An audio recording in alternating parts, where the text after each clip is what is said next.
Welcome to கரண்டி கண்மணி சமையல். சண்டேனாலே எங்களுக்கு பிரியாணி இல்லாம அந்த நாளே சாட்டிஸ்ஃபைடா போகாதுங்க. உங்களுக்கு எப்படின்னு கமெண்ட்ல சொல்லுங்க.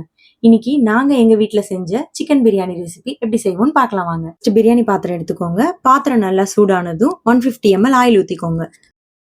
ஆயில் சூடானதும் 300 கிராம் வெங்காயம் போட்டுக்கோங்க. 2 துண்டு பட்டை, 4 ஏலக்காய், 5 கிராம்பு கூடவே சேர்த்துக்கோங்க.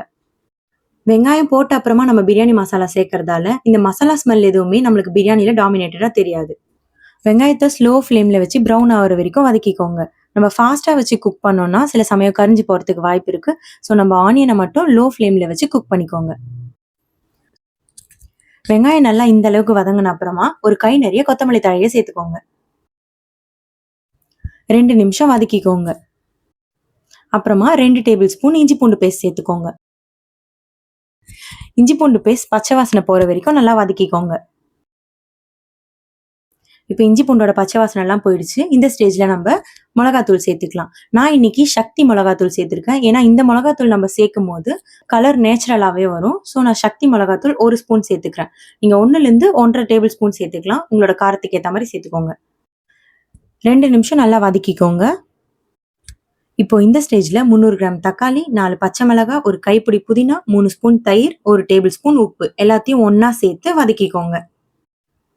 தக்காளி இந்த மசாலா எல்லாம் நல்லா சேர்ந்து பேஸ்ட் ஆகிற வரைக்கும் நல்லா வதக்கிக்கோங்க. மஞ்சள் தூள் போட்டு வாஷ் பண்ணி வச்சிருக்கிற 3/4 கிலோ சிக்கனை ஆட் பண்ணிக்கலாம். சிக்கன் அந்த மசாலா கூட ஒன்று சேர்ந்து வரா மாதிரி நல்லா வதக்கிக்கலாம்.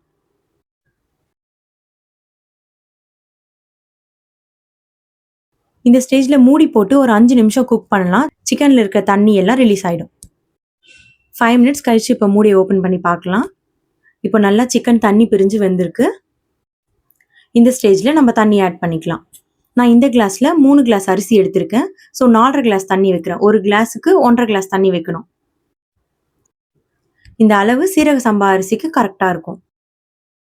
ஸோ 4.5 கிளாஸ் தண்ணி ஊத்திக்கலாம். இப்போ நம்ம தண்ணி ஊத்தி மூடி போட்டு தண்ணி நல்லா கொதிக்கிற அளவுக்கு ஒரு 10 நிமிஷம் கொதிக்க வைக்கலாம். 10 நிமிஷம் கழிச்சு இந்த மாதிரி ஸ்டீம் நம்மளுக்கு அவுட்டர்ல வெளியே வரும்போது நம்ம மூடி ஓப்பன் பண்ணி பார்த்தா தண்ணி நல்லா கொதிச்சிருக்கும். சிக்கனும் 50% நல்லாவே வெந்திருக்கும். இந்த ஸ்டேஜ்ல 1/2 மணி நேரம் ஊற வச்சிருக்கிற ஜீரக சம்பா அரிசியை சேர்த்துடலாம். தண்ணி ஃபுல்லா வடிகட்டிட்டு சேர்த்துக்கோங்க எப்பவுமே அரிசியை. இப்போ அரிசி சேர்த்துட்டு ஒரு கொதி வந்த அப்புறமா நம்ம இந்த ஸ்டேஜ்ல உப்பு காரம் எல்லாமே நம்ம செக் பண்ணிக்கலாம். இப்போ ஒருவேளை உப்பு காரம் கம்மியா இருந்தா நீங்க தேவைக்கு ஏற்ற மாதிரி ஆட் பண்ணிக்கலாம். எங்களுக்கு கரெக்டாவே இருக்கு. நான் இந்த ஸ்டேஜ்லயே இதை க்ளோஸ் பண்ணி ஒரு 10 நிமிஷம் வேக வைக்கிறேன்.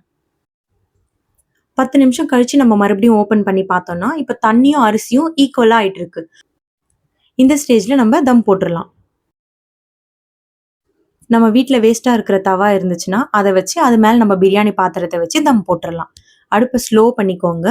இதை அப்படியே 20 மினிட்ஸ் நம்ம தம்ல விட்டுட்டோம்னா நம்ம சுவையான சிக்கன் பிரியாணி ரெடி ஆயிடும். 20 மினிட்ஸ் கழிச்சு எப்படி இருக்குன்னு பார்க்கலாம் வாங்க. இப்போ 20 நிமிஷம் போல ஆகிருக்கு. நம்ம பிரியாணி எப்படி இருக்குன்னு ஓப்பன் பண்ணி பார்க்கலாம். பிரியாணி நல்லாவே ரெடி ஆயிருக்கு. இப்போ ஒரு மிக்ஸ் பண்ணி பார்த்துடலாம். எப்பவுமே நீங்க சென்டர்ல இருந்து பிரியாணி எடுக்கக்கூடாது. ஓரங்கள்ல இருந்து தான் நீங்க பிரியாணி எடுக்கணும்.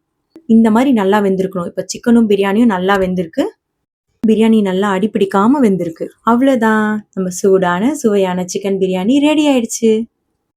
வீட்ல செஞ்சு பார்த்துட்டு கண்டிப்பா கமெண்ட் பண்ணுங்க. ரசிச்சு சமைங்க, ருசிச்சு சாப்பிடுங்க. தேங்க்ஸ் ஃபார் வாட்சிங்.